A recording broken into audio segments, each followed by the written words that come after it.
Welcome into the Celtics Talk Weekly post-game live show, everybody. Good evening. The Boston Celtics come out and they get a huge victory, Game 1 victory over the Dallas Mavericks.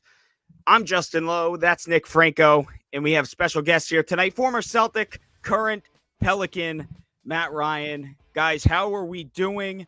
The Celtics get a huge win tonight. How are we feeling? We'll open up as we normally do with our regular thoughts on the game. Franco, you got to unmute your mic there, big fella. And for that, we'll start with Matt Ryan. Matt, how are you? This game was an up and down roller coaster, but for the most part, Celtics took care of business when it mattered most. No doubt, man. It was very obvious that Boston came out the gate ready to go. They know what's at stake. They've been here before. That experience definitely showed, particularly in the first half. But we got to give a lot of credit to Kristaps Porzingis. Came off the bench after missing a month and did what he did. He was spectacular in that first half. Dallas made a run, but Boston responded as they should at home and took care of business in the fourth. Absolutely fantastic job defensively. That was one of the best defensive performances we've seen from the Boston Celtics this season, and it's coming out at the best time. During game one of the NBA Finals, we were able to see the Boston Celtics force the Dallas Mavericks into an iso ball type of basketball and almost force their hand with Luka, allowing Luka to have one assist, which he could have 50 points in a game. And if he has one assist, I still think the Celtics have a great chance of winning that game. I mean, locking down the other players, making it a very independent, being active on the hands. Kyrie being very limited from the court tonight was absolutely huge for the Celtics, and offensively, just being able to spread the ball around was huge. I believe they set a NBA record with 7 players with multiple 3-pointers tonight. It's kind of cool because this game had a lot of cold hard facts and a lot of historic. The Celtics also that was the largest first quarter lead ever in a game one of an NBA Finals. Celtics 37-20. Jumped out to a huge lead to start off. The 3-point shot was falling. Matt Ryan, you yourself know a little bit about that 3-point shot. Once you make one, the rim just opens up and they just keep on firing. And that's what the Celtics did. They got themselves up to a 29-point lead early on in the first half. Then dwindled a little bit. I mean, it's a game of runs. Basketball is a game of runs, as we all know. And Dallas was able to make their mark and cut it down to, I believe, right around 7 or 8 points. But then Boston, Jaylen Brown, as we talked about just before we hit record, was able to unleash both defensively and offensively and really shut this game out. I do want to start on Kristaps Porzingis tonight, guys, because as Matt, you just mentioned, he was tonight's player spotlight. He missed 38 days of basketball. That's over a month of basketball. He comes in here, coming off the bench, something in which he's never done in an NBA final game, first NBA Finals game, might I add, and he drops 26, 3 blocks, 8 of 13 from the field, 2 of 4 from distance. Matt, we'll start with you, then we'll kick it to Franco. What stuck out about Kristaps Porzingis? I mean, we mentioned he hasn't come off the bench before, so this is already an uncomfortable situation for him. Yet he made it look so comfortable. Yeah, I mean, what stuck out was just the efficiency. Like you said, missed 30-something days. One of the hardest things to do in pro sports is miss a significant amount of time due to injury, come back and not skip a beat. Play as if you hadn't missed any time. But to do what he did in game one of the finals, his first ever finals game, and to shoot it the way he did, some of those shots were very difficult. I mean, tough twos, posting up, jab, one dribble pull-ups, jab threes from about 7 feet behind the line with a contest. I mean, it was just remarkable to see. I couldn't believe what I was watching, to be honest with you guys. I thought that was his, like, basically coming out party to the whole world. Like, hey, yeah, I'm really this good. And, I can really help a team win a championship. And with the Celtics this year, it's such a spread team. And before he even got into the game, we had Al Horford filling in. He did a fantastic job over the past 2 series, filling in for Kristaps when he needed it. I think Kristaps being able to come in and look so comfortable was a real testament to how well this team does preparing their players. I believe that if the Indiana series went a little bit further, they would have. There was a chance that Kristaps could have been ready. I think they did a fantastic job of playing a conservative with it, keeping them in the bubble wrap for the first two rounds. I think they are going to do a fantastic job of continuing to feed him. I think the fact that he will get more physical down low, especially with the matchups of Gafford and Lively, Yeah. will be huge going down the stretch, especially with Al Horford, who's not as athletic as the Mavericks team. So having a little bit of a younger legs on the court might help them out with them.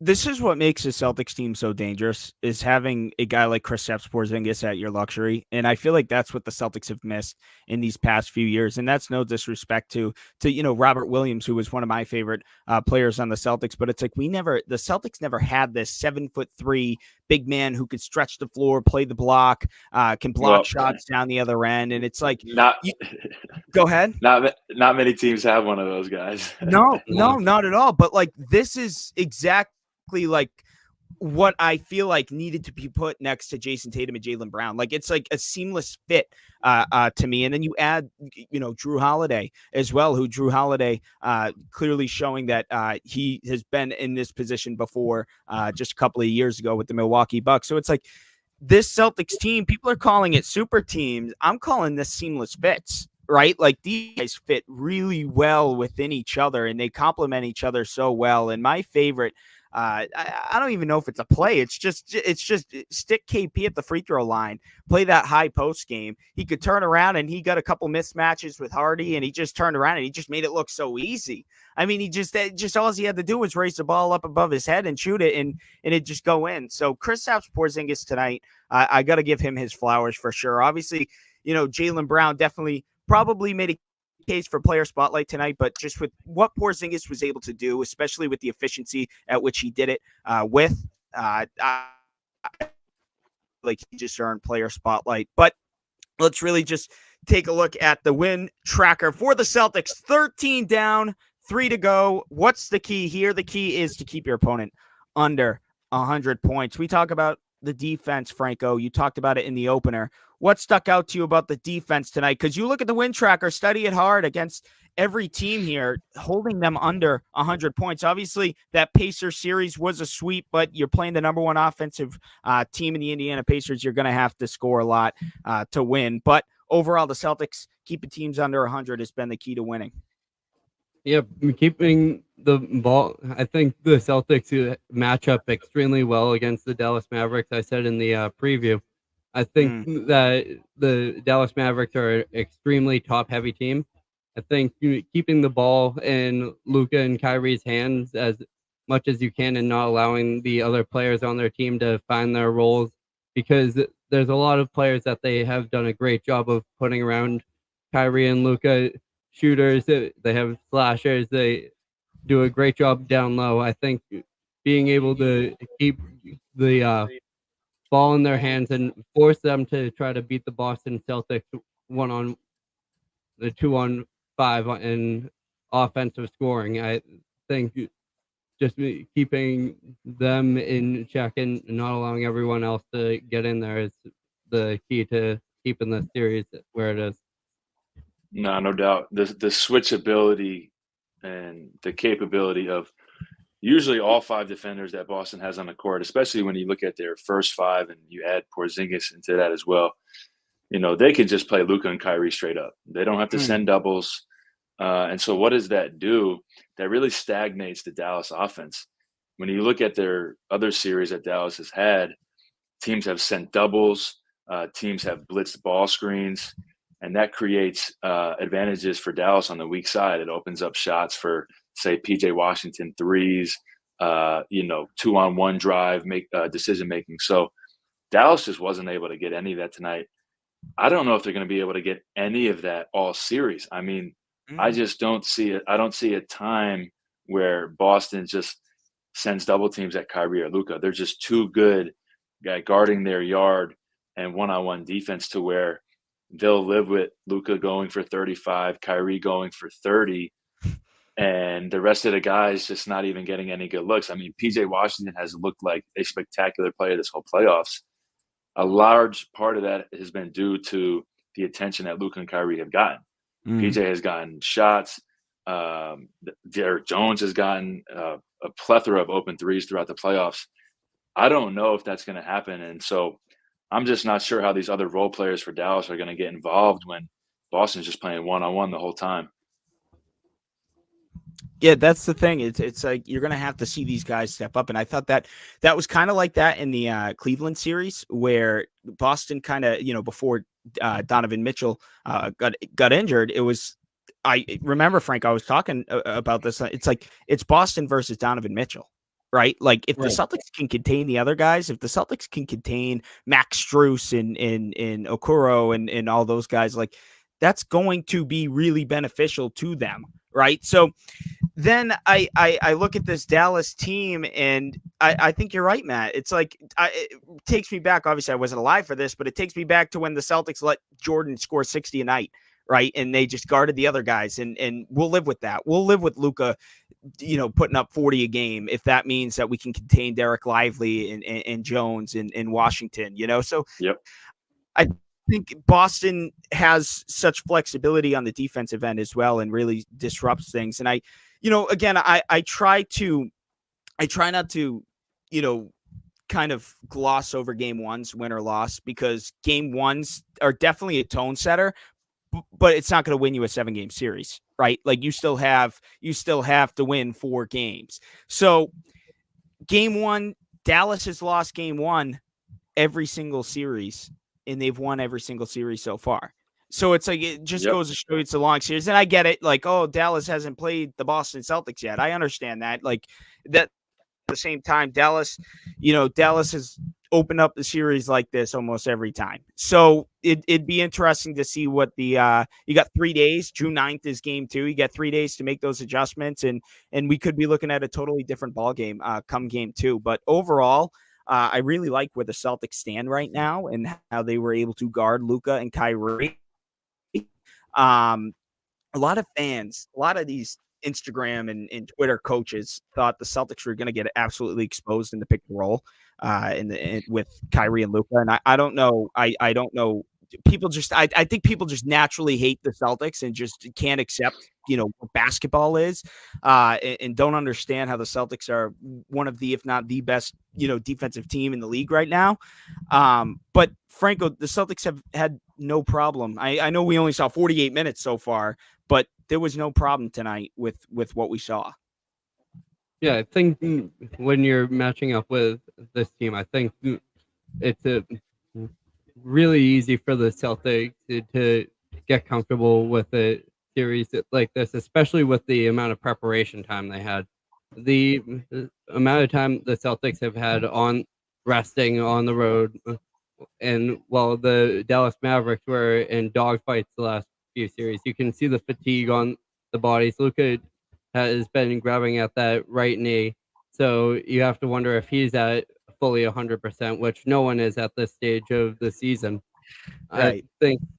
I think he's going to definitely have one of those performances. I think this is definitely not the what you're going to see from the Dallas Mavericks. They're definitely going to have time to adjust.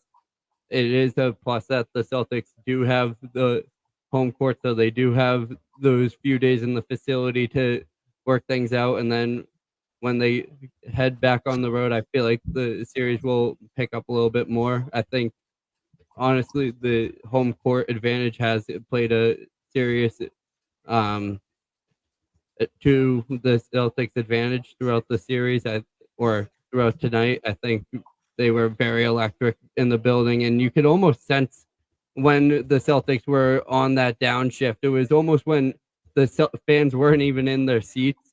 It might sound cliche to correlate to it, but I think once everyone settled in and that timeout was taken with 5 minutes left in the third, they were Right. able to hone back in and get everything under control again, which is the maturity that has been shown over the past 3 years. No, those are great points, man. Going back to what you said, I don't think there's a cause for overreaction from either sides. To be honest with you, I wouldn't overreact if I was a Boston fan, and I wouldn't overreact if I was a Dallas fan. We saw Porzingis come off the bench and make a hell of a lot of shots. Can that happen every single night? That's not a given. And those shots really contributed to building a huge first quarter and first half lead. Now, if you're Dallas, obviously you can't go down 30, but when you go and look at the film of, I want to say the first 8 or 9 minutes of that third quarter, there's a lot of good that's going to be pulled from there. And a lot of that has to do with Luka and Kyrie just being a little bit more aggressive. We saw Kyrie really step up his aggressiveness in the third. He wasn't very efficient tonight. But again, it's game one. I will say he got to his spots a lot. He got off a lot of good looks. When they were down like 10-8. I mean, Kyrie missed a couple of shots that he usually makes, which could have put even more pressure on Boston. But again, Boston handled that run as they should. Like you said, that home court is huge.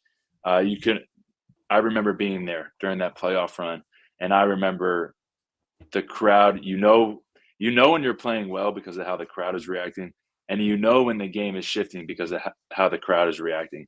That energy goes both ways, and just from watching it, you could tell, the energy's shifting. And, JB really stepped up and kind of took command of the team towards the end of the third. And then obviously the fourth, you go up 20 and entering the fourth, it's pretty much over. But again, I wouldn't raise the alarm bells if I was Dallas, and I'm definitely not satisfied yet as a Boston fan. Talk to me about that experience in the crowd. I mean, the crowd was electric tonight. You were on that finals team just a couple of years ago with Boston. Talk to me. I mean, playing alongside guys like Jason Tatum and Jaylen Brown and the composure and in this Celtics crowd, you firsthand, you played in front of them. What is that like, especially in big moments like this, and even just being a part of the whole experience? What was that like for you? Because we want to put this the player's perspective out here and what it really is like, and also you could also speak to when you were on the Celtics and then now that you're with the Pelicans and now you're on the road and you have to play against them in a hostile environment. Yeah, I mean, that whole playoff run was just special. I was just actually watching the game with my teammate Luka Garza, and he just went on a run with Minnesota to the Western Conference Finals. And I went out to Minnesota and I saw their game 3, and I said, Luka, enjoy it, man. These moments aren't guaranteed. These opportunities don't come every single season. And so, I just remembered when I was with Boston and we were going through that playoff run and playing in front of that home crowd, arguably the best crowd in the league, right up there with New York, Philly. That energy is just different. That energy is just different. New Orleans is getting there. We'll get there. But it's different up on the East. I'm from New York. I'm home in New York right now. The energy is just different up here. And you guys know that too. It's just diehard fans. But I have told people that I would have to take an Excedrin migraine before the home games in Boston because it was so loud that after the first couple of playoff games, I had splitting headaches.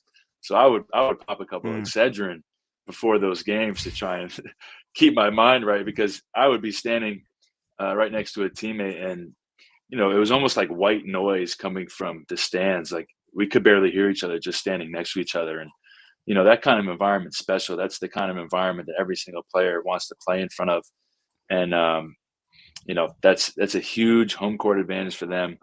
Unfortunately for us a couple of years ago, we faced a team that had been there, 4 or 5 times and was extremely battle tested and, had a really good identity and confidence in themselves. So, I do think it's Boston's time.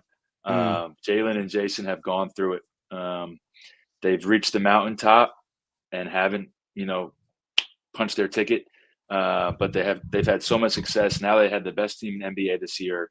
They've been rolling through the playoffs. I truly believe it's their time. I think it's going to take a heroic efforts from Luka and Kyrie to really even have a chance to make this a series. Mm. Has the composure of Jason Tatum and Jaylen Brown, has that I not so much surprised you, but how inspiring is that? Because I remember your former teammate Juwan Morgan, you guys had lost game 5 against Milwaukee that year. You go down 3-2 and you're going into the defending champion's house, and as brutal as that loss was, I was there for that. That was just gut-wrenching. Yep. Yeah. He said Tatum kind of walked by your bench and kind of said, like, we'll be fine. Like, rest assured, we will be fine. You guys ended up being fine. Jason Tatum, one of the greatest playoff performances in NBA history, game 6 absolutely, on the road. Absolutely. That was incredible. Absolutely. I mean, after my experience in Boston, and throughout my time in NBA so far, people have asked me, what's the greatest thing you've seen, this and that. I honestly, I always allude to that game 6 on the road. Jason, I think he had 47 on the road facing an elimination. We lost a tough game 5 at home. We go down 3-2. He does that. And that at that time, that was 2 years ago. That showed his growth, his maturity, and he's only continued to build on that. What I would like to see from Jason, and this is literally be my only critique of anything tonight, is being better with the ball. We saw in the finals a couple of years ago when the Warriors were pressuring him and kind of forcing him to drive into a Draymond help defense and a Gary Payton help defense. He was getting ripped a little bit. He wasn't getting all the foul calls that he was used to getting, and was turning the ball over a little bit. We did see some of that tonight. I think he had 6 or 7 turnovers. There were some times where he got in there, and there was people open for spray out threes. But I don't think we can expect to see that high of turnovers from him this whole series. I think he'll make the adjustments. I think he'll see how Dallas was guarding him, and he'll be just fine. And we have to always tip our cap to Jaylen Brown. He's one of the best players in the world. He shows up night in, night out, and I think he was solely responsible for Boston's run at the end of the third. You know what's funny is we talk about the composure and the growth. I think Jaylen Brown has been the true definition of that, and just each year he's been in the league, there's just been a significant improvement each year. Not that there hasn't been with Jason Tatum, but I want to touch on Jaylen Brown because I feel like not enough talk is of Jaylen Brown. And tonight he was just spectacular. You mentioned some electrifying blocks, which really sparked the run. You always talk about, your best defense is your your best offense is your defense, and how the Celtics are able to turn their defense into offense and create opportunities, and that gets Jaylen Brown going. Brown gets a block and then comes down and drills a 3 in the corner, and then also earlier in the game, off of a steal, a couple of slam dunks back to back. So it's like Jaylen Brown just, I feel like, thrives off this energy. Like he talks about the energy shifting. He is truly what shifts the energy. And I think that's just so big. And we talk about leaders for the team. Marcus Smart, departed this team, and who stepped up the most? It's been Jaylen Brown, Franco, both vocally and on the court. And he's really stepped in, and he's really taken that pride. And I remember I posted something about Jaylen Brown, and he commented first team all defense this year. Now, although he did not make an all defensive team, he's been one of the best defenders in the league. There is absolutely no question. 100%. And what excited me right away about this game is the fact that he picked up Luka Doncic opening possession 94 feet. That's what he does. He picks up the best player on the best team 94 feet. And he's really taken pride in that. And that's what he did tonight, Franco. And he's done such a fantastic job of picking up on that end. I feel like with Jason Tatum, so much attention is drawn to him on the offensive side, and being able to create for himself on the defensive end. He has, I've said throughout the playoffs, this was almost handed down to him when the Marcus Smart trade happened as the captain. And I think he has done a fantastic job of stepping up and being able to maintain that level of consistency that we'll see Tatum have those highs and lows, but the wavelength with Jaylen Brown, the frequencies are much tighter.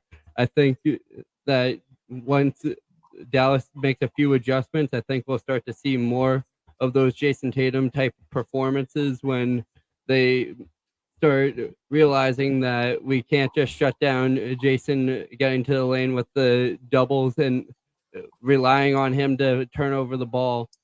They're going to have to start switching over to Jaylen Brown because he is just as capable of dropping 40 as Jason Tatum is. 100%. Absolutely. Did you see that Warriors game earlier in the year against Boston? I don't know. I don't know if you had a game that day, Matt, but there was this, and I think this was, Brown has had a stellar season all season long from the get go, but I really feel like this specific game, and I think it was in March, where the Golden State Warriors came out with this defensive scheme, which just dared Jaylen Brown to shoot. The Celtics ended up winning by 52 points. And Yeah, I remember that. Jaylen Brown took that personally. And I feel like ever since that game, he's played with an, excuse my language, he's played with an FU mentality. And I think that's really led Boston to where they are now. And Jaylen Brown has been terrific. And if you don't remember 3 years ago, I think Jaylen Brown was the finals MVP on the Celtics in that 2022 NBA finals. I thought he was the best player throughout the finals. I thought he was the most consistent player in those finals. But before we move on to one of the final topics, because I want to talk about the duos. Obviously, we have to talk about Jaylen Brown and Kyrie Irving and Jason Tatum and Luka Doncic, because I just feel like with that's the narrative behind this series. We got to talk about them. I want to talk about your running mate. And I put you, Matt, and I put you and Sam Hauser in the same boat.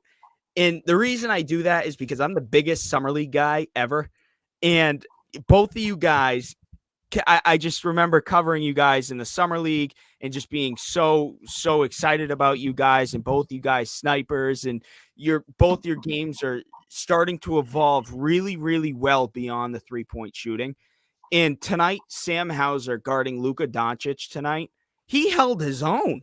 There were possessions. He had back-to-back stops. Sam Hauser, I feel like, has been so good this year at doing things more than just shooting. Like, he's finding ways to impact the game. And I don't know. So, like, defenses are trying to switch on to him, like defense or the offense. The offense is trying to make Sam Hauser switch and have Hauser guard them. I think Sam's holding up pretty well defensively. Have you noticed anything specifically about Sam Hauser and his game? I mean, obviously you don't got to trash the guy. I'm not asking you to do that, but like his game has really devolved defensively. Like, I don't know if you've noticed that at all either, just being a player. Yeah, I mean, being targeted, that comes with the territory of being a white shooter in the NBA. That's what I'm saying. I don't want to talk. Even if Sam was their best defender, the opposing team would still view Sam as the weakest link. And when you're surrounded by just elite defenders, I'm like, my goodness, Boston has elite defenders. Yeah, of course, when Sam, Payton, like, if it was me, like when we go on the court, yeah, of course the offense is going to go after us. Why would they not go after us when the alternative is Derek White or Jaylen Brown? Like, of course they're going to bring us up. Now, then it's on us, right? We got to do our best. And what we've seen from Sam this year is obviously a huge jump. It's honestly, it's great to see, man. I love seeing it. Sam went in there, knocked down a couple shots. He's been really struggling the past couple series after that opening round. Right. So, man, to go in there, knock down a couple, kind of feed off the energy that was going on. I felt like when he checked in, it was a little stagnant, and then the shots really started falling, and he just kind of just played his role and participated in that with a couple corner tray balls. But defensively, I thought Sam's been solid all year, and that's all you can ask for from a shooter is be solid. Don't give up line drives. Try your best to play without fouling, box out, and be in the right spots, right? We're not gonna go into a game and lock down Kevin Durant or Kyrie every play one-on-one. But, those couple possessions where we get switched onto, and as we saw Sam tonight got switched onto Luka, I think caused one turnover in the post, and, Luka took a step back and missed it. Those are those are like the little plays where you're like, good job, Sam. You held your own on that switch. You did your job, and just keep doing your best. So, Sam's done a great job all year, whether he was making shots or missing shots. I think he was always pretty consistent on defense. And again, it's the NBA. You could be the best defender in the NBA. You're still going to get cooked here and there. Luka had 30 tonight and was getting guarded by some of the best defenders in the NBA. Luka was being guarded by Jaden McDaniels last series and pretty much got his way whenever he wanted to. So, again, this is the NBA.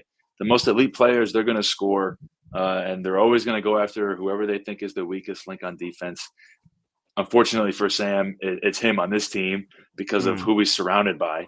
But, if he can go in and knock down a couple threes, and obviously, the team trusts him, the coaching staff trusts him. He had slumps this year, and they continue to play him big minutes. So, that's huge for any player is, to be playing even when you're not making shots. So that does a lot for you for confidence and improving as a player as well. You talk about the improvement of Sam Hauser and the trust in those guys. It seems like they have a few of those guys that they've had a lot of faith in, and you had the pleasure of seeing them develop into alongside them as Peyton Pritchard and Luke Cornett.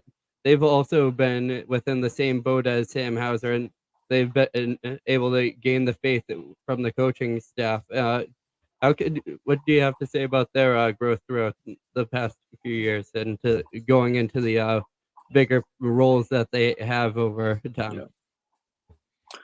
I mean, listen, Peyton played a huge role for us a couple of years ago in the playoffs. I don't know if you guys remember, but Game 1 in the finals, we're in Golden State. It's like a little bit of a close game in the fourth. Peyton Pritchard and Derek White made some humongous 3-pointers on the road. Peyton was also balling against Brooklyn in the first round, hitting threes, talking shit to the crowd. I mean, Peyton's a baller, man. Peyton's been a baller. He's been on the best team in the NBA for his whole career so far. So he definitely hasn't gotten the role that he probably wants, but he's a gym rat, man. He stays in the gym. And, Luke, he's the best, man. He's ginormous. And again, he shows up to the gym every day. He has his routine. He's got a great family. I think he wants to have like 10 kids. He's insane, but do you ever get hit with the Cornet contest? You ever get hit with one of those? I don't know if I did. Now, Cornet, Luke, I don't know why I say Cornet. Luke, he's also a Vandy guy. We're both Vandy guys. So I've known of him for a long time.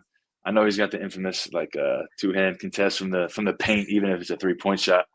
And I think it was working for a long time. But I got to play with him a little bit in the G League my rookie year when he wasn't always getting consistent minutes. But, I root for all those guys. It's hard for me not to, have a little bias and root for them because of, they've had their core now. We made it to the finals, lost, might have made it to the finals last year if Jason didn't roll his ankle in the first 30 seconds of Game 7. So, I'm just happy for all those guys and, looking forward to seeing how the rest of this series plays out. Do you still talk to Luke at all? I don't know if he was rubbing it in your face at all about how he's 100% from 3-point line this year. Did you hear about that? No, that was 100% from distance this year. He was in the 50, 40, 90 club. Did you hear about? No, you didn't hear about. I didn't know that. The only comment I really got was probably from Sam at one point. So actually, I had an elbow surgery this year. So I played like the first 15 games of the season, and I was leading the league in 3-point shooting. And then I unfortunately had an elbow surgery. I missed 2 months of the season. My first game being cleared was actually in Boston. I didn't suit up, but it was my first game being cleared to play. But after the game, Sam was funny. He's like, he has his hand over his mouth, and he's like, dude, 47%. Oh my God, how are you? And I'm like, Sam, you're at like 45. Like, what are you talking about, dude? Yeah. How crazy is that? Had you not got hurt, and I saw you talking about this on a podcast. Had you not get hurt, talking 3-point competition down in the All-Star break. I mean, 47%. I don't know how that doesn't get you.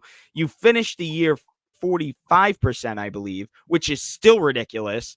Yeah. What is that like for you? Because I don't want to get on the emotional level here, but I mean, you go from DoorDash I and got you. Cemetery to Yeah. Jason Tatum, Jaylen Brown, LeBron James, Zion Williamson, and I'm shooting 47% and elbow surgery away from the 3-point contest. So what's that kind of been like for you? I mean, that's insane. Yeah.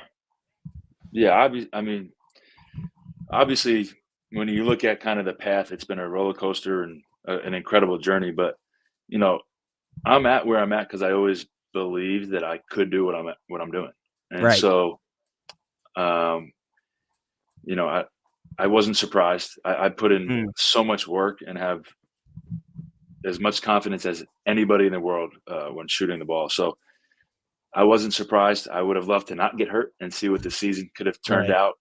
But you know, I've been through adversity over and over again. It was nothing new being hurt and being out and facing adversity. But yeah, it would have been cool. I would have loved to participate in that 3-point contest. I think, but I think I'll be there one day. Maybe we'll see me and Sam going against each other one of these years. That'll be pretty cool. That's incredible because I know That's Sam cool. Hauser was also in consideration Yeah. for that as well. But guys, before we wrap it up, I have to talk about the duos because we're going to talk about the duos the entirety of the 7-game series. Jason Tatum and Jaylen Brown, they got the best of Luka and Kyrie here tonight. Not by crazy much, but by enough to win. Celtics shot efficient tonight. Jaylen Brown and Jason Tatum held to just 28 shots. They've hit 13 of them. They were 5 of 11. It's a lot more efficient than 18 of 45, 4 of 17. I will give it to Boston, though. Boston definitely has a lot more all around to work with for sure. But overall, I think Jason Tatum and Jaylen Brown played pretty efficient. What can you expect, Matt, from Luka and Kyrie for the rest of the series? Because as I mentioned, game ones, at least in my eyes, I know you're a player and you experience it firsthand, but in my eyes, game ones Yeah. don't define a series. There's a lot of series left, win or lose. So what can you expect if you're a Dallas fan or even if you're a Boston fan and you're not going to get the same Dallas as you got in game one? Yeah, I mean, to piggyback off of what I said before about not kind of overreacting to game one, but you can see kind of a general theme of Luka and Kyrie are going to have the ball every single play. And if Boston's not doubling, you know, I don't know how the other guys are going to get involved because Boston's going to force Luka and Kyrie to go one-on-one all night long, make tough contested shots. So, you know, I'm really interested to see what Jason Kidd and that staff comes up with in terms of offensive attack to, you know, not just help Luka and Kyrie, but to, you know, the key for them is how can they get other guys involved? Because Boston, you know, all those guys are going to be involved. They can all dribble, they can all shoot, they can all get to the rim, they can all do everything. They're all going to have the ball. They share the ball tremendously. So when you're looking at Dallas and their offense, like Luka and Kyrie, man, they're going to take their shots. But are other guys going to get involved? I mean, you look at their assists. I think there was 3 assists combined between Luka and Kyrie, and that was simply due to the fact that they weren't drawing the defense, and Boston was playing one-on-one. So again, I don't know what those adjustments are going to be because Boston is not going to double. So that's why I'm not a coach. That's a headache. That's a headache for them to figure out. Going against Boston defense is a headache for them to figure out. And so, again, I'm looking forward to those adjustments. Jason and Jaylen, you know, they got a squad around them, man. They could go out there have a terrible game, but the other guys can pick them up. So, you know, way less pressure on them to perform at the highest level possible when you got guys like Porzingis, White, Holiday, Horford around them to pick up the slack. 100%. Celtics certainly have a lot going on for them, for sure. But the Celtics are back in action for Game 2 of the NBA Finals. That's on Sunday, 8:30 p.m. tip-off. These 8:30 tip-off games on the East Coast, man, are really killing me here. I'm young, but I like to get to bed early here. But the Celtics get a great win here in Game 1, 107-89, a wire-to-wire victory. For the most part, Dallas led halfway through that first quarter, but Boston really turned the Jets on and took it to them for the remainder of the game. Kristaps Porzingis was your player spotlight tonight with 20.6 rebounds, 3 blocks. Jaylen Brown had a terrific game as well. The Celtics string together Game 1. They're 3 wins away from Banner 18. Last look at the win tracker before we wrap up here. 3 wins away. We got to get there. We got to get in the duck boats. Get the duck boats ready. I'm saying it after game 1. Get the duck boats ready. I agree. We're going to eat lobster rolls on the duck boats. How about that? That's the most Boston thing you can get. For now, I'm Justin Lowe. That's Nick Franco. I have Matt Ryan here tonight with us. Matt, thank you so much for joining us, giving player insight here. Former Celtic Matt Ryan. And for now, take care, everybody.